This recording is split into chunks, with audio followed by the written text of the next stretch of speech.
Halo, selamat malam teman-teman. Balik lagi bareng IG Live Stock Pick. Dan kali ini kita seperti biasa mendatangkan tamu-tamu yang sangat spesial. Dan kali ini kita pengen bahas mengenai hashtag Porto gue, yaitu kita bedah saham Ko Henry Kogani, salah satu investment content creator. Dan buat kalian yang pengen nanya, langsung aja komen di kolom komentar dan semoga live ini selama 30-60 menit ke depan dapat bermanfaat buat kalian. Tanpa berlama-lama, kita bakal langsung undang Ko Henry Kogani untuk kita bedah portofolionya dan gimana strategi Ko Henry Ko ini dalam berinvestasi di pasar saham. Oke, sebentar saya akan invite Ko Henry Kogani.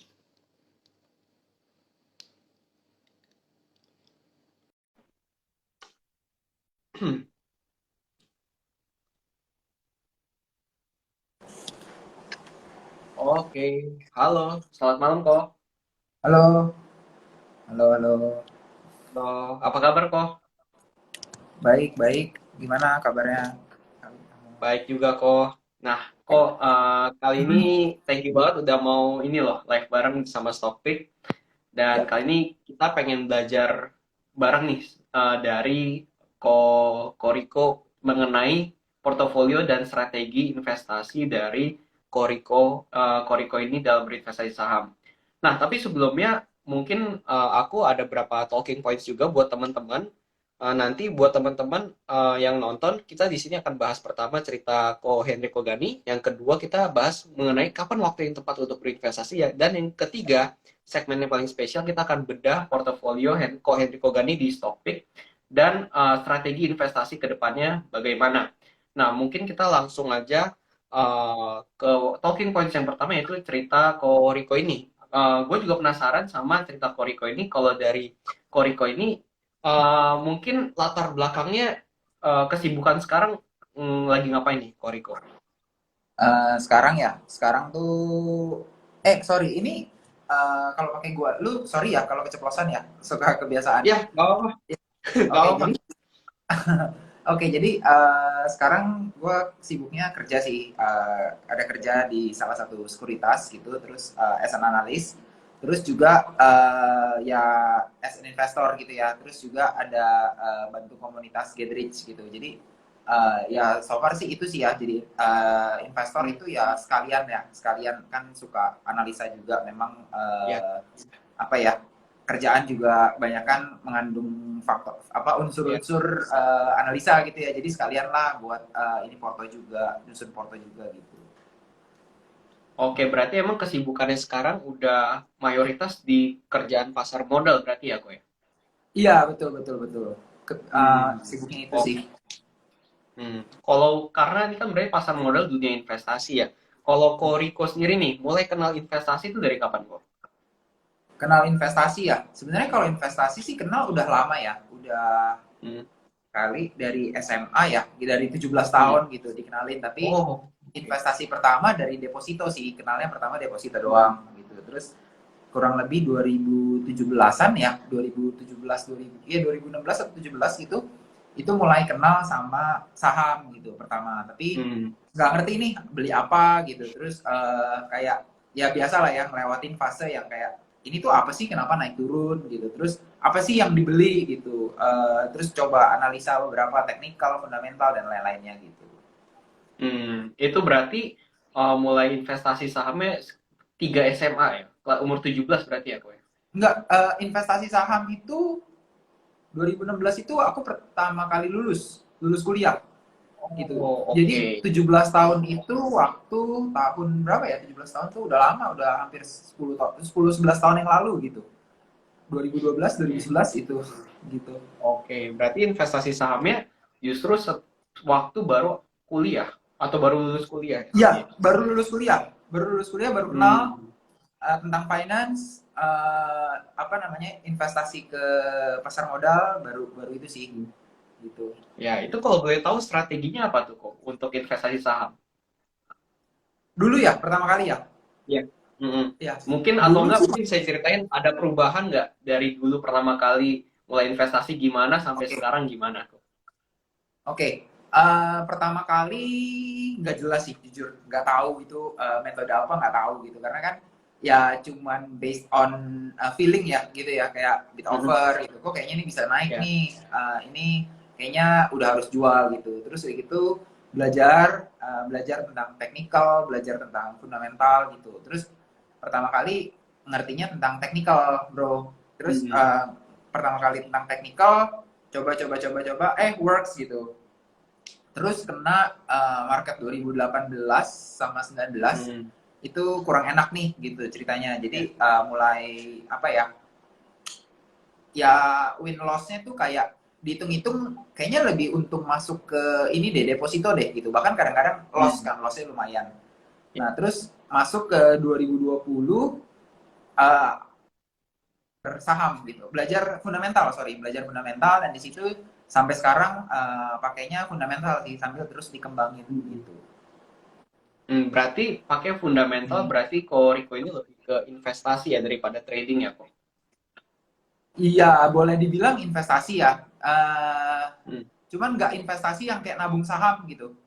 Aku masih Hmm. Oke. investasi yang medium term trading gitu. Jadi trading dalam Oke. waktu beberapa bulan gitu ya, hampir setahun itu terus Hmm. dijual gitu-gitu, bro. Oke, itu kalau boleh tahu nih kok, pasti kan dalam saham itu akan ada prosesnya naik turun nih kok. Itu Ya, kira-kira betul. mungkin kalau kita nih di Stopek ada namanya hashtag sakitnya gue. Kira-kira Ya, momen yang bikin paling Koriko ini paling sakit hati nih dalam berinvestasi saham ada nggak kok? oke. Yang paling sakit itu, jadi dulu gue pernah nih ya, gue tuh gue bilang putus asa ya. Jadi karena marketnya tadi gue bilang kan 2018-19 itu Ya. nggak gampang. Jadi gue putus Mm-mm. asa, sempat loss.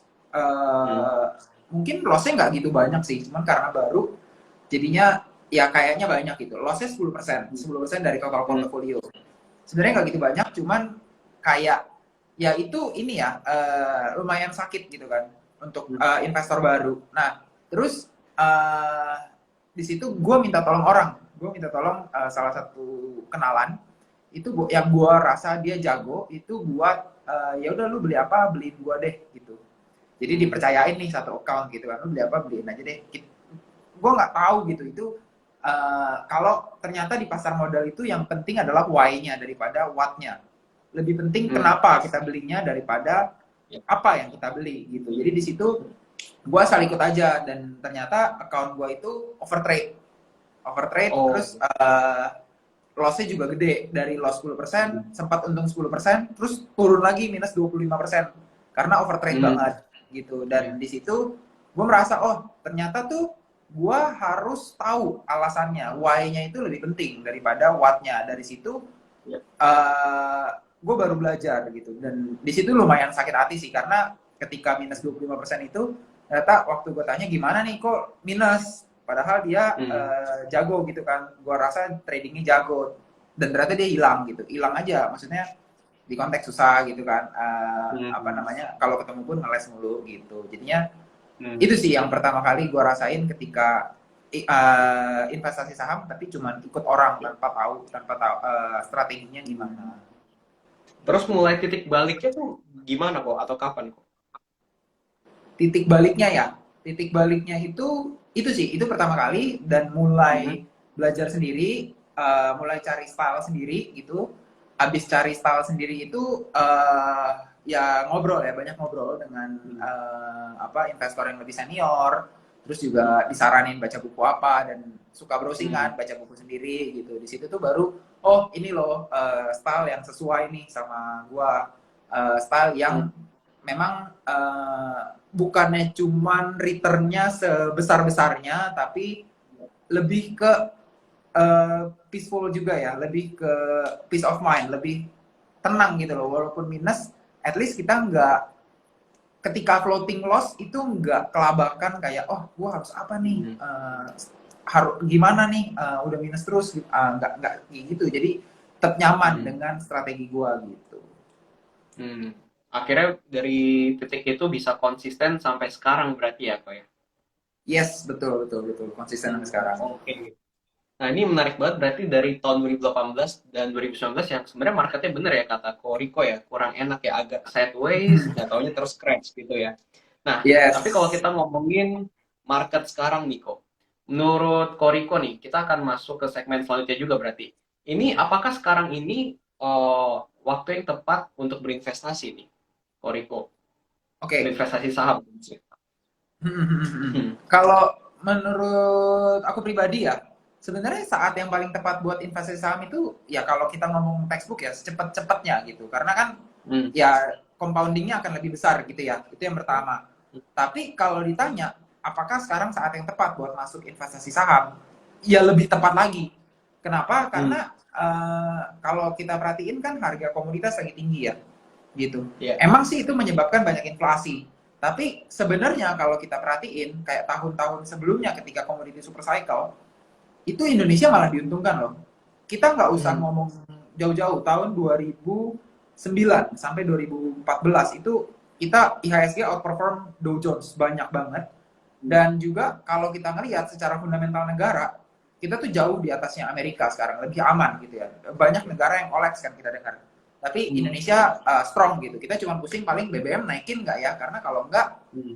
habis nih APBN. Tapi kalau nggak dinaik, kalau dinaikin nanti inflasi. Tapi masalahnya cuma di situ, nggak sampai yang resesi, nggak nyampe yang Hmm. ningkatin hutang banyak banget, nggak nyampe yang seperti itu gitu. Dan ekonomi kita cukup strong ya. Bahkan Hmm. pemerintah itu yakin kalau kita masih bisa bertumbuh 5%-an tahun ini, tahun depan. Dan menurut gua pribadi, kalau mau mulai dari sekarang itu saat yang tepat banget. Jadi Hmm. nggak cuman apa ya, nggak cuman dapetin return ya kan kita tahu ya cyclical. Indonesia tuh Ya. ada saatnya kita naik tinggi terus ntar turun, naik tinggi turun, naik tinggi turun. Ya ini saatnya akan naik sih menurut gua beberapa tahun Hmm. ke depan. So kalau yang mulai sekarang akan lebih diuntungkan gitu kalau menurut Hmm. gua, Mike. Oke, justru malah dengan sentimen-sentimen sekarang dari pandangan Koriko justru ini saat yang tepat untuk memulai ya berarti ya kok. Iya kalau menurut gua gitu. Oke.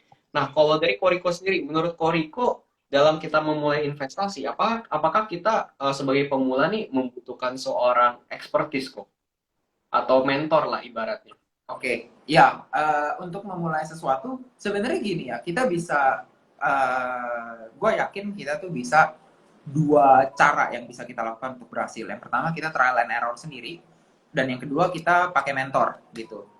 Kalau Hmm. seandainya cara yang pertama bisa nggak berhasil, bisa aja gitu. Tentu banyak banget kok yang udah berhasil dengan coba sendiri gitu. Tapi kan memakan waktu yang lebih lama biasanya gitu. Karena kita nggak tahu, kita harus trial error sendiri mana cara yang works, mana yang enggak. Sedangkan dengan punya mentor, dengan punya ya gue juga tadi sharing kan ya, gue punya mentor-mentor dari senior-senior. Kebetulan karena gue banyak di pasar modal, gue banyak nanya sama senior-senior gitu.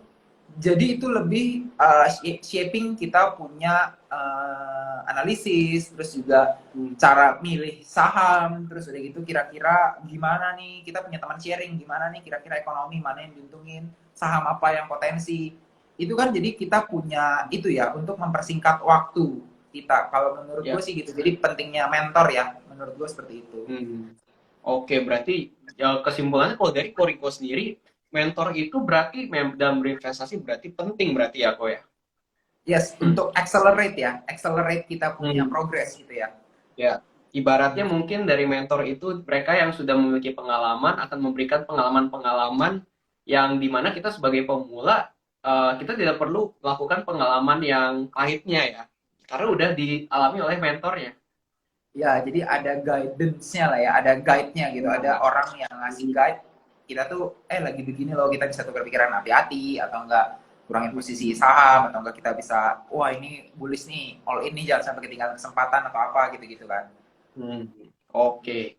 Nah, ini menarik banget dan di sini gara-gara Koriko juga bilang bahwa mentor itu penting, gue juga pengen ini kok ngelanjut ke segmen berikutnya, mungkin segmen yang paling inti ya dari live IG kali ini yaitu kita bakal langsung ke hashtag Porto gue di mana Stockpick ini mengapresiasi investor jagoan kok yang membuka portonya secara transparan dan salah satunya ini Koriko ini.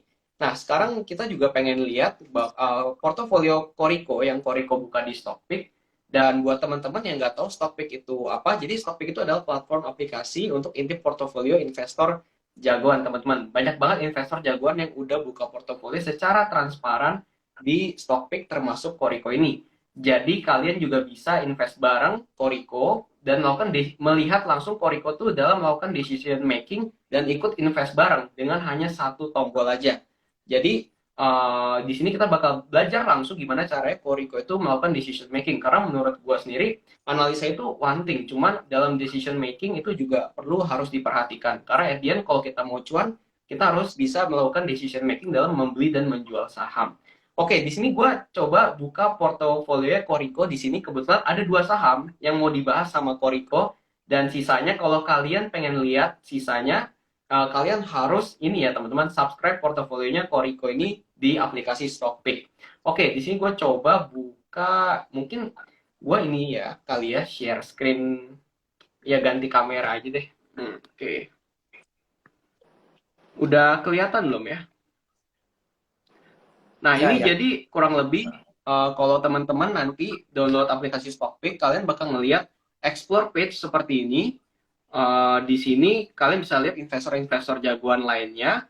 Lalu karena di sini kita mau bahas portofolio Koriko, gue akan cari untuk portofolio Koriko sendiri. Di sini ada yang namanya wealth creation berarti ya, Ko? Iya, iya, iya betul.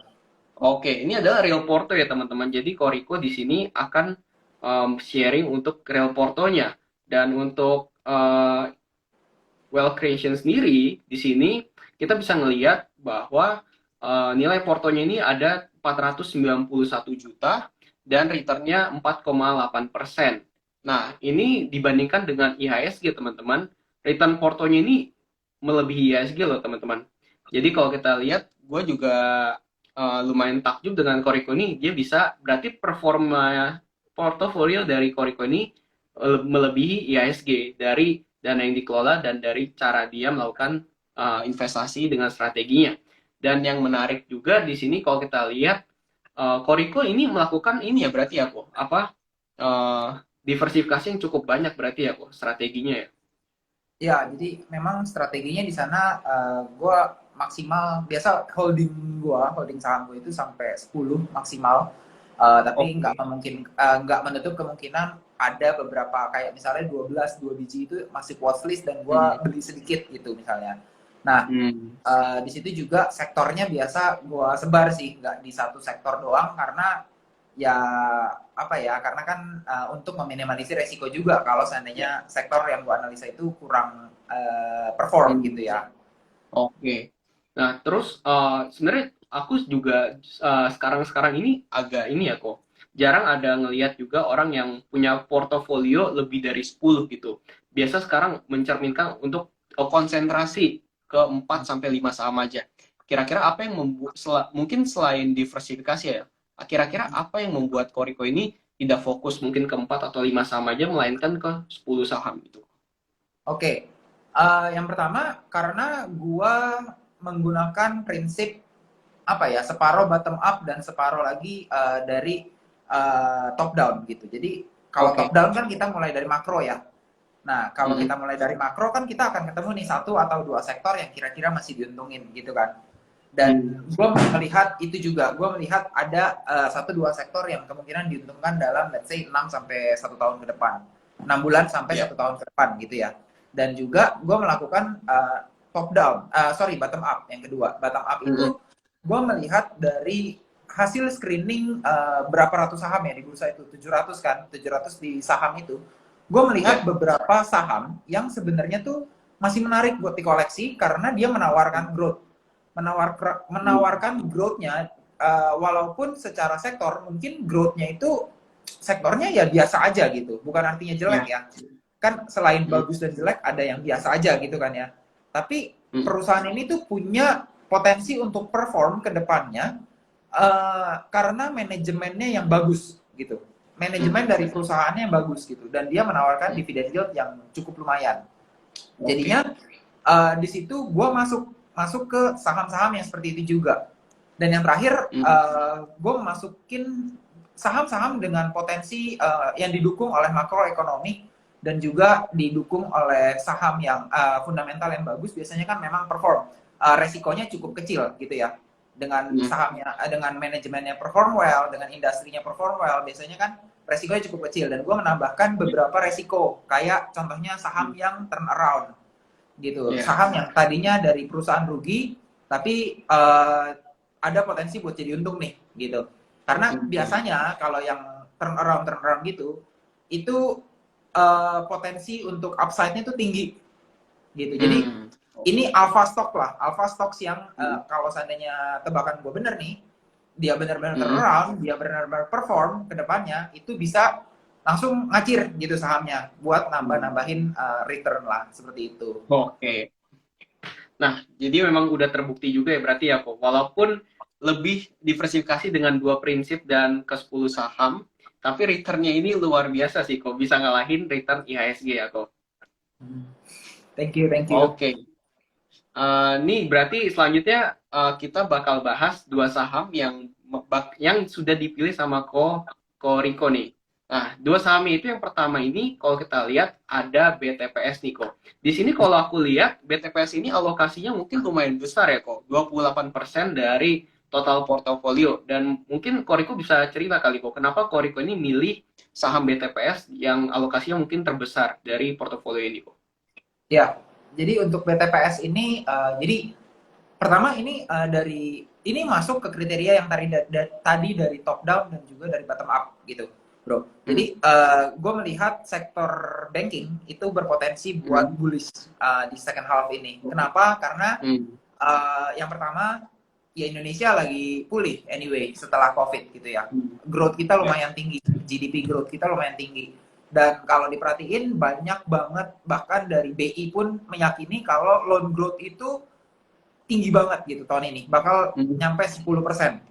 The thing Ya. is, subsektor apa gitu dari banking yang Hmm. bakalan naik signifikan gitu kan. Dan gue melihat UMKM itu berpotensi banget, berpotensi salah Oke. satunya selain corporate. Kemudian Hmm. kalau gue melihat dari manajemennya BTPS, gue sangat suka gitu. Dia punya profit margin yang cukup gede, tebal banget, dan dia punya Hmm. apa namanya capital adequacy ratio ya, yang juga cukup besar gitu. Despite efisiensi Hmm. ratio dia yang rendah gitu ya, loan to asset ratio-nya nggak gitu tinggi. Tapi in return, ya kita sebagai investor pengen taunya ROE gitu ya. ROE-nya Hmm. tinggi, ROE dan ROE-nya tinggi. Untuk banks kita tahu Ya. ROE itu yang paling penting. Itu tinggi Hmm. banget dan juga ya dia traded at low valuation gitu anyway sekarang. Ya. Apa namanya Hmm. PE-nya.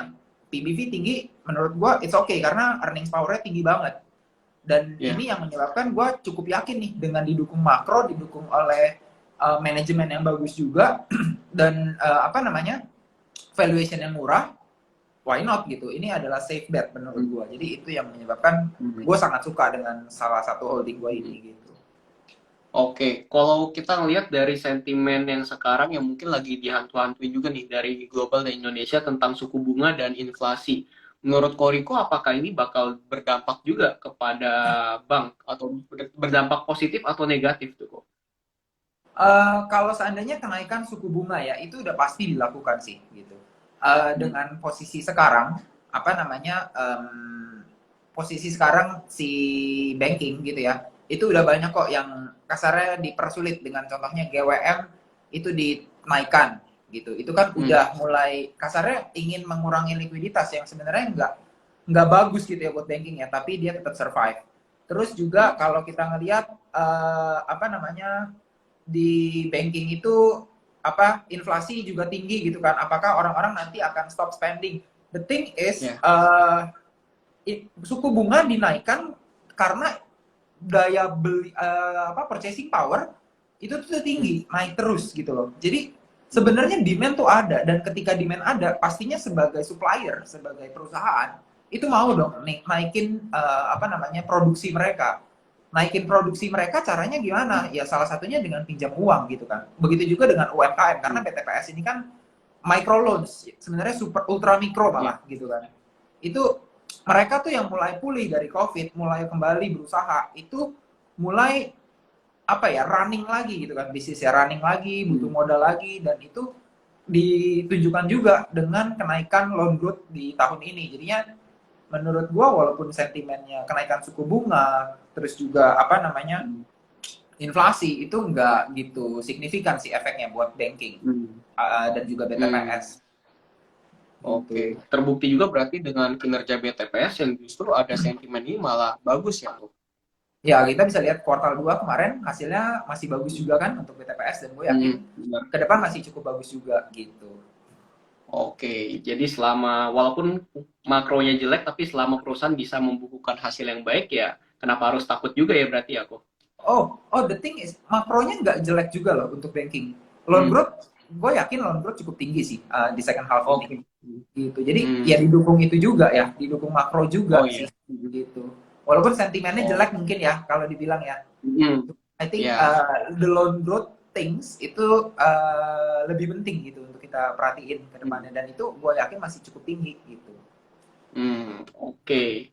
Nah, keren banget. Ini udah bahas satu saham BTPS dan kita bakal beralih ke saham selanjutnya nih, Ko. Yang Ko Hendriko pilih, yaitu United Tractor.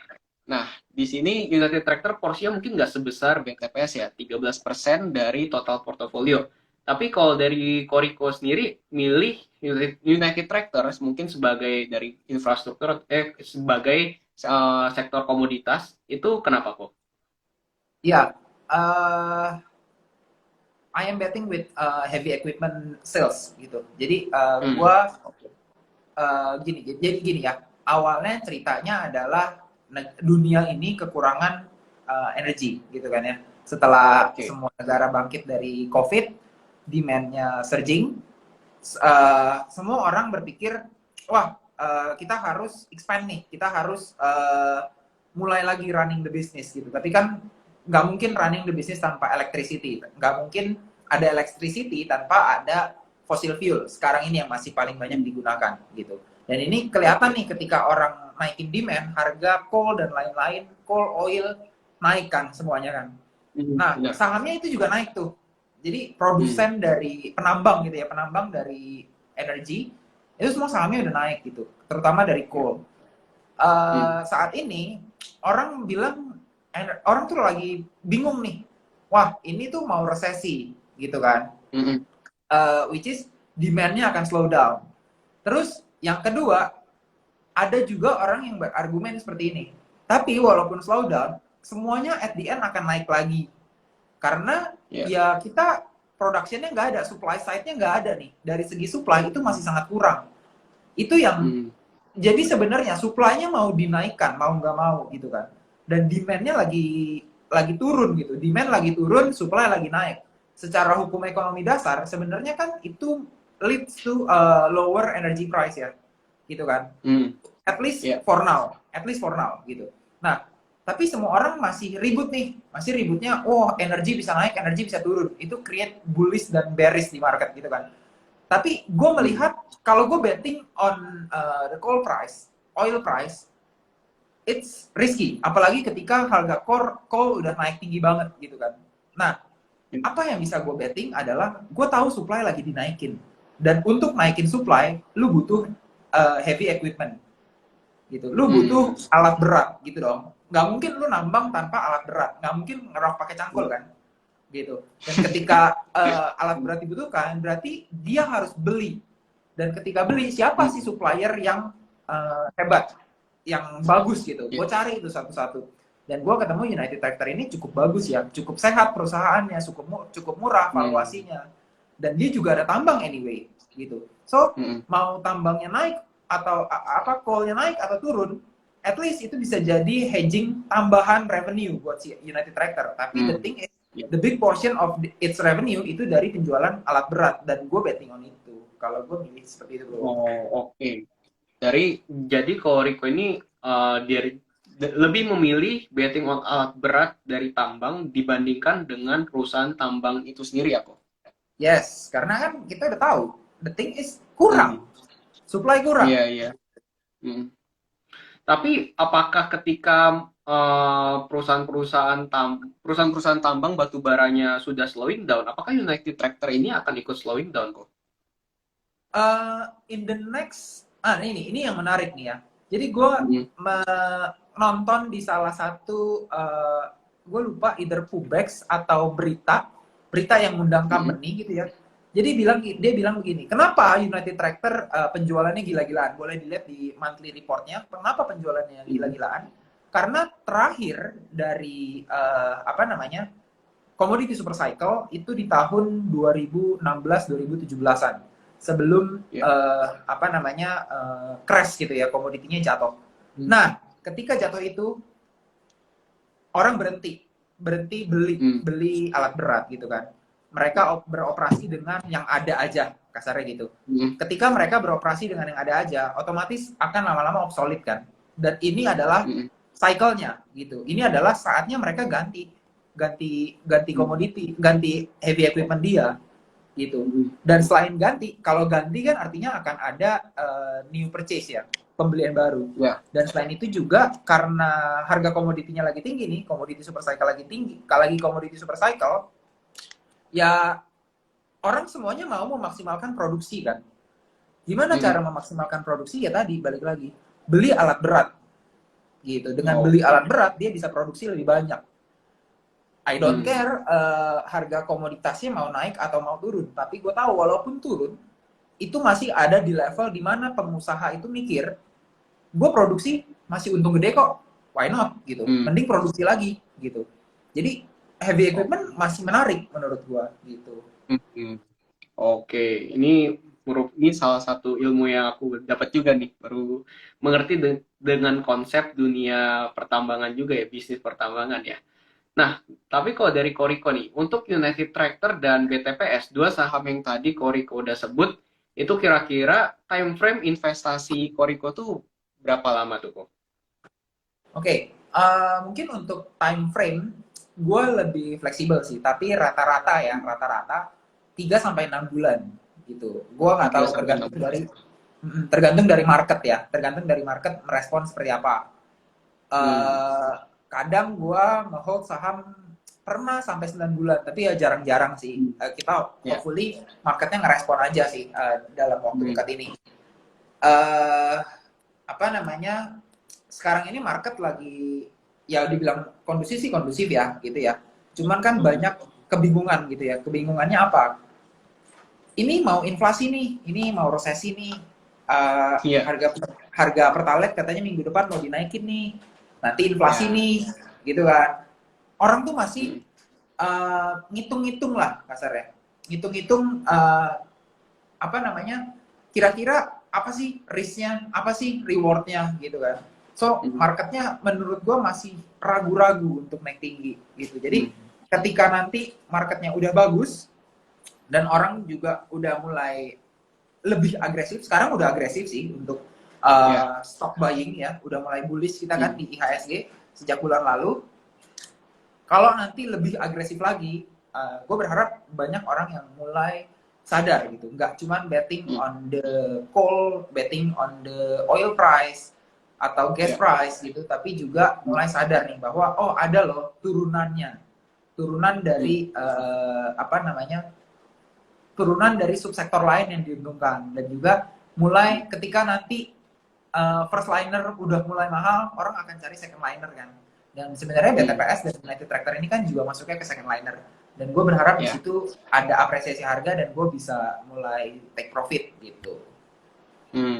Oke. Berarti kalau dari Koriko ngelihat United Tractor dan BTPS itu dari sisi valuasi atau ngelihat teknikal juga kok? Gue lebih pakai valuasi bro, gitu. Jadi teknikal itu ya gue cuma pengen tahu sih trendnya seperti apa. Cuman decision untuk buy atau sell gue based on valuation gitu dan bisnis prospect. Oke. Nah, mungkin kalau boleh tahu nih kok, target dari Koriko untuk United Tractor dan BTPS kira-kira di berapa nih kok? Oke, kalau untuk United Tractor, gue cukup yakin di kisaran 38.000 sampai 40.000 it's thing sih, bisa sampai ke sana. Oke. Dan untuk BTPS, gue coba akan lihat di 4.000-an ke atas. Dan kalau seandainya ya kita nggak tahu ya market kapan bakal naik gitu. Tapi sebentar lagi yang gue tahu kuartal 3 bakal selesai. Udah tinggal 1 bulanan lebih ya. Kalau seandainya sampai 1 bulan belum achieve targetnya, dan gue masih bilang masih bisa dikasih kesempatan buat ngeliat hasil kuartal 3 seperti apa, ya gue akan adjust lagi nih untuk keduanya gitu.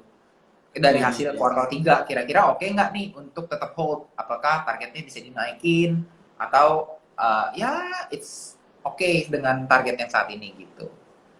Oke, tapi berarti ini juga tetap disclaimer juga ya kok, bukan ajakan untuk membeli ya kok.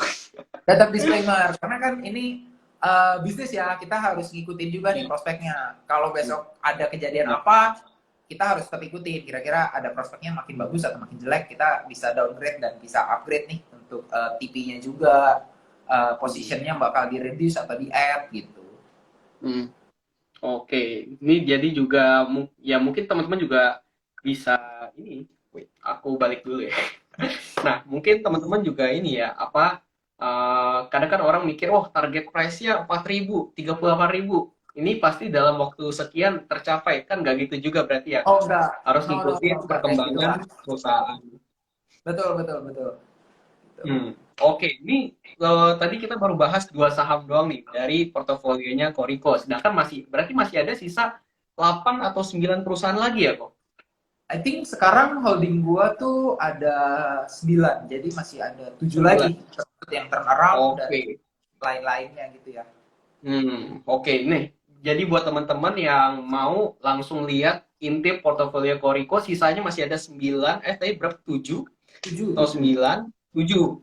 7 saham lainnya dari portofolio Koriko ini, teman-teman langsung bisa download Stockpick, terus subscribe portofolionya Koriko, nanti teman-teman bisa investasi bareng, dan langsung belajar dari Koriko ini, teman-teman.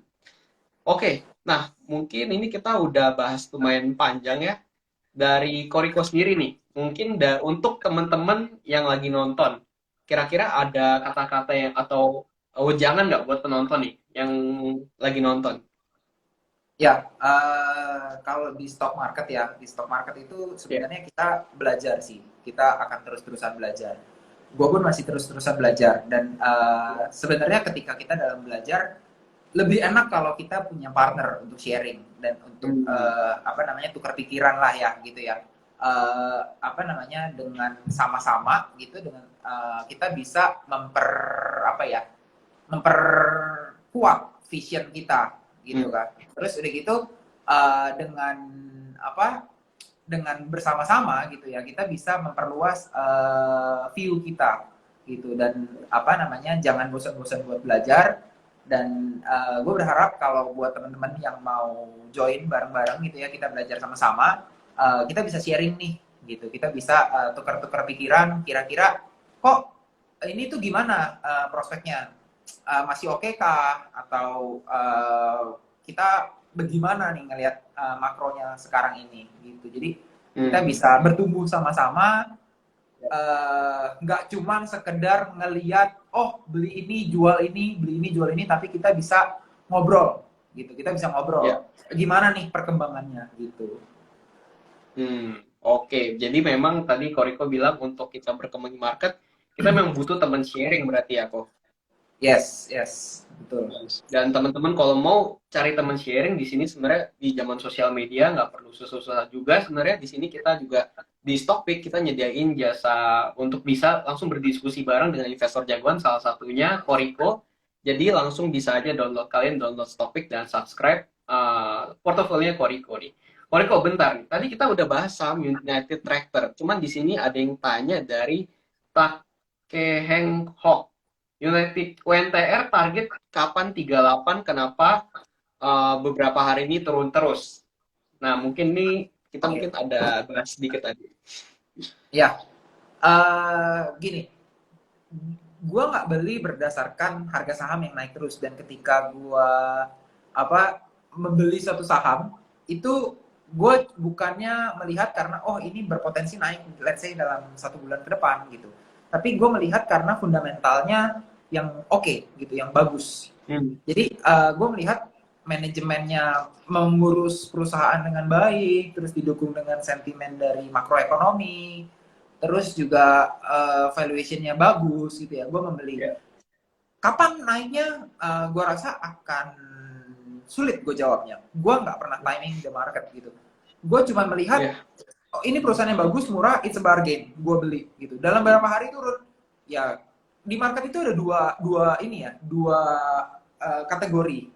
Jadi Ya. ada penurunan karena emang perusahaannya yang bermasalah, sama ada Hmm. penurunan karena karena marketnya yang lagi kurang enak gitu ya. Mungkin market itu lagi switching, sector rotation ke Hmm. sektor lain gitu, atau marketnya memang overall turun semua gitu. Dan it's okay for me, nggak apa-apa. Kalau seandainya mau nambah pun, ya malah bagus gitu. Kan gue dikasih harga Hmm. lebih murah. Ketika nanti Ya. naik, ketika market nanti gini, ada yang naik berarti menjadi lebih mahal, ada yang turun berarti menjadi lebih murah.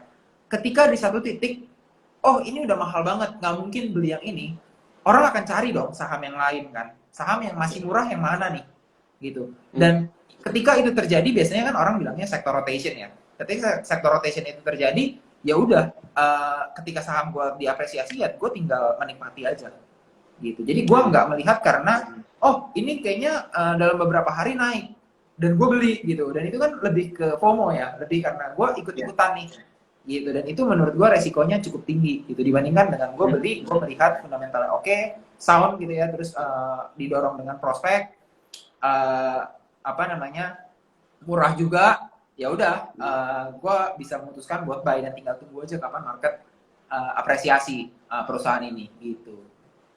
Oke, jadi memang sebenarnya ujung-ujungnya balik lagi bagaimana cara kita melihat sebuah perusahaan ya. Apakah kita melihatnya sebagai bentuk investasi yang menjanjikan dari fundamental atau kita hanya ingin melihatnya dari trading jangka pendek ya berarti ya, Ko? Betul, betul, betul, betul. Dan gue Hmm. melihatnya lebih dari Nah, sisi perusahaan. mungkin semoga udah terjawab ya dari pertanyaan yang sebelumnya. Berarti memang kita juga harus melihat dari sisi fundamental juga dibandingkan melihat dari penurunan jangka pendek yaitu teknikalnya aja.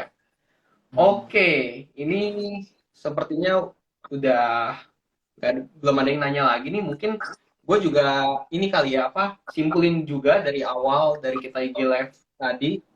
Sebenarnya menurut gue di sini Koriko ini merupakan sosok yang luar biasa juga, yang menarik juga untuk kita bisa belajar, saling sharing. Karena dimulai dari bahkan dari mulai investasi saham di market yang kurang enak berarti ya 2018, 2019, terus crash. Ya, sebenarnya mulai dari Nah, 2017 bro, cuman itu sempet naik oke. sih, enak banget, sempet naik Hmm. enak banget. Cuman ya balik ya, setelah 2017 ternyata beginner's luck-nya selesai nih 2018.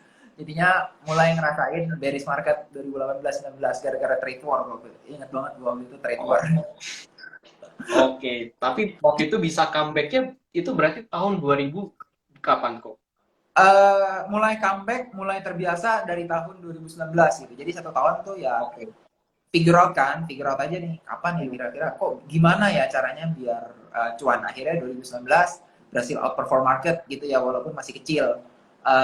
Mm-mm. Ya tipis aja sih, beat the marketnya tipis aja gitu. Terus tahun Hmm. 2020 gue melihat oh ini kesempatan, dan didukung dengan kesempatan juga kan, waktu itu naik, ya itu baru gainnya berasa gitu ya. 2021 akhirnya bisa outperform market, walaupun Hmm. marketnya IHSG-nya secara overall masih ini ya sideways gitu kan ya. Ya produk Netflix. gue masih tumbuh 2022 gitu, dan gue melihat challenge-nya masing-masing ya, setiap tahun itu punya challenge-nya masing-masing. Itu sih di situ dari 2019 mulai comeback, mulai paham market gimana, mulai apa namanya bisa ngontrol trading, bisa ngontrol portofolio sendiri gitu. Ya. Jadi memang nggak ada yang instan, kita butuh waktu untuk belajar juga ya kok. Koriko aja Betul, berarti betul, belajar betul. mulai menemukan style berarti setelah 3 tahun ya kok. Bisa bilang ya. Iya, iya setelah 3 tahun. Dan itu masih Tiga berkembang terus tahun. sampai sekarang. Iya, kita masih Iya, terus kembangin nggak terus pernah gimana berhenti belajar. supaya optimum. Betul, betul, betul. Makanya kita harus Hmm. terus belajar kalau di market kan, orang bilang. Oke. Nah, terus kita juga tadi gue juga ngelihat kalau ditanya teman-teman sekarang, wih marketnya udah tinggi banget, apakah ini saat yang tepat untuk berinvestasi? Dari Koriko sebenarnya kita juga bisa belajar walaupun kelihatannya sentimen-sentimen buruk, tapi justru dari pertumbuhan perusahaan dan ekonomi justru mengatakan hal yang sebaliknya ya, kok ya. Ya, kalau seandainya dibilang IHSG tinggi, iya betul. Cuman itu kan Hmm. sebuah angka ya, angka berapa besar Ya. investor mengapresiasi. kinerja dari Hmm. perusahaan-perusahaan yang ada di Indonesia lah, kasarnya gitu. Ya. Dan Hmm. sebenarnya walaupun naik, ada beberapa perusahaan yang kinerjanya bagus tapi belum diapresiasi market. Satu itu yang gue lihat. Oke. Jadi Hmm. portofolio gue itu kalau sebenarnya itu sering uncorrelated sama market. Hmm. Jadi marketnya turun, porto gue naik, marketnya naik, portonya gue turun, naik dikit, porto gue naik lebih gede, atau porto naiknya gede, Hmm. porto gue naiknya kecil. Jadi itu uncorrelated lah, gitu. Ya. Jadi itu yang membuat apa ya, gue merasa walaupun IASG-nya udah tinggi, kalau lu bisa ketemu mana yang masih Ya. dijual di evaluasi murah, mana yang kinerjanya Hmm. oke, ya why not, itu tetap bargain gitu. Tapi kalau overall Hmm. market udah tinggi, gue akan suggest to reduce position gitu, kurangin posisi Hmm. gitu ya. Itu juga gue pelajarin dari Warren Buffett. Kalau lu nggak bisa ketemu suatu perusahaan yang dijual at bargain, ya kenapa lu harus beli saham? Lu bisa Ya. sit at di corner ngeliatin aja gitu. Hmm. Oke, jadi memang walaupun marketnya udah mahal, tapi pasti akan selalu ada perusahaan yang menarik dan salah satu itu merupakan juga salah satu strategi dari portofolio Koriko. Jadi juga buat kalian yang tadi kita udah mulai kita buka dua dari sembilan berarti ya, dua dari sembilan saham yang Koriko lagi koleksi di portofolionya yaitu BTPS dan United Tractor. Kalau kalian pengen lihat tujuh lainnya, kalian bisa aja langsung download Stockpick. Di sana kalian bisa subscribe portofolio Koriko dan langsung belajar bareng sama Koriko dalam melakukan decision making dalam berinvestasi. Nah, Koriko, mungkin dari stok IG Live kali ini mungkin segini. Mungkin dari Koriko ada kata-kata terakhir nggak buat penonton nih? Thank you juga buat teman-teman yang udah nonton. Thank you buat Stockpick yang undang-undang live juga. Semoga ada memberikan manfaat ya untuk live kali ini. Semoga kita bisa ngobrol-ngobrol lagi di lain waktu. Buat teman-teman yang mau join bareng, silakan. Kita nanti bisa ngobrol, kabarin aja, kita chatting-chattingan lah, kita ngobrol-ngobrol. Gitu. Oke, siap. Oke, thank you teman-teman buat yang udah nonton. Thank you Koriko buat mau IG live bareng Stockpick. Dan kalian juga jangan lupa follow Instagramnya Koriko, follow Instagramnya Stockpick. Dan jangan lupa juga download app Stockpick buat kalian intip portofolio investor jagoan. Salah satunya ini ada Koriko. Jadi kalau kalian penasaran bagaimana investor-investor jagoan melakukan decision making dalam berinvestasi saham, kalian bisa belajar langsung dan kalian bisa mendapatkan notifikasi jual beli hanya dengan satu tap doang. Oke, thank you Koriko untuk Thank IG you, Live. thank you. Oke. See you next time ya See Kor. you. Bye-bye. See you. Bye bye.